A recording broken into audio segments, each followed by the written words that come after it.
All right, let's get into a story that honestly sounds like something out of a spy movie. Imagine this. A country does everything by the book, becomes this huge economic success story, and then, boom, it suddenly finds itself targeted by its biggest, most important ally.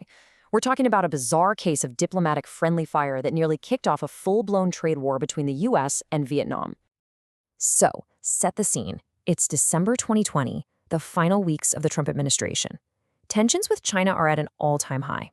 And then, seemingly out of nowhere, the US Treasury Department drops this massive economic bombshell. They officially label Vietnam, a critical partner in Asia, a currency manipulator. This was a truly shocking move that sent shockwaves all the way from Washington to Hanoi. And that, right there, is the big mystery we're going to unpack. Why in the world would the United States risk throwing its relationship with one of its most important Asian partners completely off the rails over a super technical currency issue? Well, the answer is this fascinating and kind of messy collision of law, economics, and high-stakes geopolitics. So, first up, this shocking accusation. It was really about putting a partner in the penalty box. You see, by calling Vietnam a currency manipulator, the US was basically putting Hanoi in the exact same naughty corner that Beijing had been in just a year earlier. This created a huge contradiction. For years, Washington had been working hard to build up its ties with Hanoi, creating what they called a comprehensive partnership, specifically to counterbalance China's growing power. So how could one arm of the US government be building this alliance while another was getting ready to light it on fire? The best way to think about this is as a friendly fire incident. Seriously, this wasn't some calculated attack on an ally. It was more like the inevitable outcome of two massive forces within the US system smashing into each other. You had this very rigid, by-the-numbers trade law on one side, and this flexible, see-the-big-picture foreign policy on the other. Let's move on to the collision course itself. How did Vietnam's own amazing success end up painting a giant target on its back? Okay, so here are those two forces, just heading right for each other. Force number one, Vietnam's incredible economic boom, which got supercharged by, of all things, the US-China trade war. And force number two, a very specific, very rigid American law from 2015 that was designed, almost on purpose, to be completely blind to any kind of geopolitical situation. Let's break down how Vietnam got this massive windfall. When the US started hitting Chinese goods with tariffs, companies everywhere scrambled to move their factories out of China to dodge those costs. This trade diversion created a golden opportunity for Vietnam, right next door with a skilled workforce. It quickly became the #1 spot for companies trying to get their supply chains out of the line of fire. And I mean, the numbers here are just wild. In 2019 alone, as US imports from China were falling, imports from Vietnam shot up by a whopping 35%. And it was this exact success, a success fueled by a US policy aimed at China, that caused the trade deficit with Vietnam to absolutely explode. And that exploding deficit is what set off all the red flags back in DC. Now for the case against them. From the US Treasury's point of view, this was all just a simple matter of checking the boxes on a list. See, this wasn't some random decision. They were just methodically applying a very specific law, the Trade Enforcement Act of 2015. And the whole point of this law was to remove any human judgment from the equation and just create a simple, numbers-based checklist, a kind of automatic tripwire. So what was this test? Well, it was a simple 3-part checklist. A country had to tick all 3 boxes to get flagged. First, you needed a really big trade surplus with the US. Second, a material global current account surplus, which is just a fancy way of saying you're selling way more to the rest of the world than you're buying. And third, you needed clear proof that your central bank was constantly buying up foreign currency, like US dollars, to keep its own money cheap. So did Vietnam hit the marks? You bet.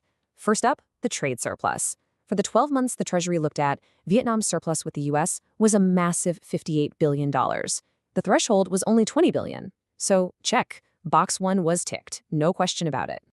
Next up, its global surplus. The rule was a surplus of at least 2% of its GDP.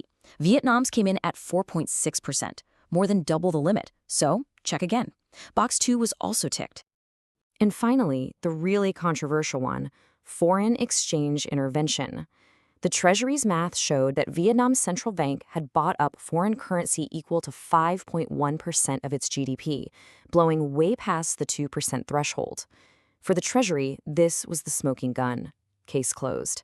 From their purely mechanical perspective, Vietnam had tripped all 3 wires. But hold on, here's where it gets really interesting. While the legal case seemed pretty straightforward, the economic case was almost immediately called out as a huge mistake. The Peterson Institute for International Economics, a really well-respected group, flat out called it a substantive mistake. They basically said the Treasury was treating the symptom, not the cause. And Vietnam had a really strong defense. They argued, look, our actions weren't about cheating on trade. Goal number 1 was just keeping our currency stable to control inflation, the main job of any central bank. And goal number 2 is to take all those dollars pouring in and use them to build up our emergency cash reserves, which were dangerously low. That's just smart financial planning for a growing economy. And if you want to see just how shaky the U.S. case was, get this. At the exact same time, the International Monetary Fund, the IMF, had its own models. One IMF model concluded that, yes, Vietnam's currency was undervalued. But another, equally valid IMF model found it was significantly overvalued. When the top experts in the world can't agree and in fact say the exact opposite thing, you know you're not dealing with a hard science. That's a pretty flimsy reason to start a trade war. Okay, so the situation was tense. Both sides desperately needed a diplomatic off-ramp to step back from the edge. And thankfully, that off-ramp came with a change in the White House. The new Biden administration came in with a totally different focus: rebuild alliances to deal with China. Punishing Vietnam just didn't make any sense. So, by April, the new Treasury team walked back the decision, using pandemic data issues as a convenient excuse. This paved the way for a joint statement in July, where Vietnam made a few promises, and a few days later, the threat of tariffs was officially gone. Crisis over.